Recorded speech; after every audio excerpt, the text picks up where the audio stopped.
Welcome back to Project Management Insights. Today we're tackling a common challenge, the optimism trap in project estimation. We often underestimate how long tasks will take, leading to late nights and missed deadlines. Let's explore the crucial difference between effort and duration, and how to avoid these pitfalls. We've all been there. Asked how long something will take, we tend to be overly optimistic. "Oh, that'll just be a quick hour," we say, only to find ourselves working late into the night. This tendency can wreak havoc on project timelines and lead to missed deadlines. So let's talk about the reality of a typical workday. We get interrupted by phone calls, emails, impromptu chats, meetings, and general administrative duties. Most organizations expect their staff to be truly productive for about 70% of their time. The other 30% allows for holidays, attendance at company meetings, sickness, training, general interruptions, and so forth.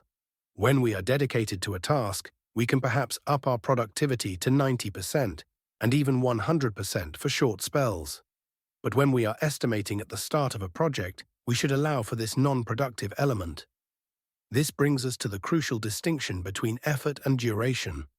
Estimates should be checked to determine whether they represent effort, which represents the cost of the work, or duration, which represents the time it will take to complete the work.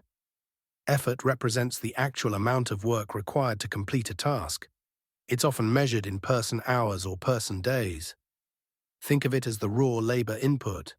Duration, on the other hand, represents the total time it takes to complete a task, including any delays, interruptions, or non-productive time. For example, a task might require 8 hours of effort, but due to interruptions and other factors, it might take 10 hours of duration to complete. When estimating, it's essential to clarify whether you're providing an estimate of effort or duration. If you only estimate effort, you're not accounting for the real-world factors that extend timelines.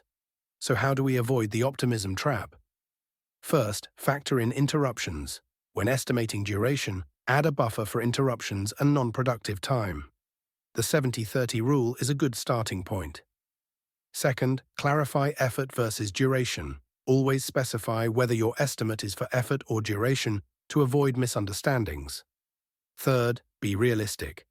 Resist the urge to be overly optimistic. It's better to overestimate slightly than to miss deadlines.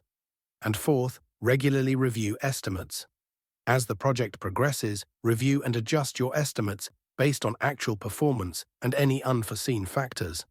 By understanding the difference between effort and duration and factoring in the realities of a workday, we can create more accurate and realistic project timelines, minimizing stress and maximizing success.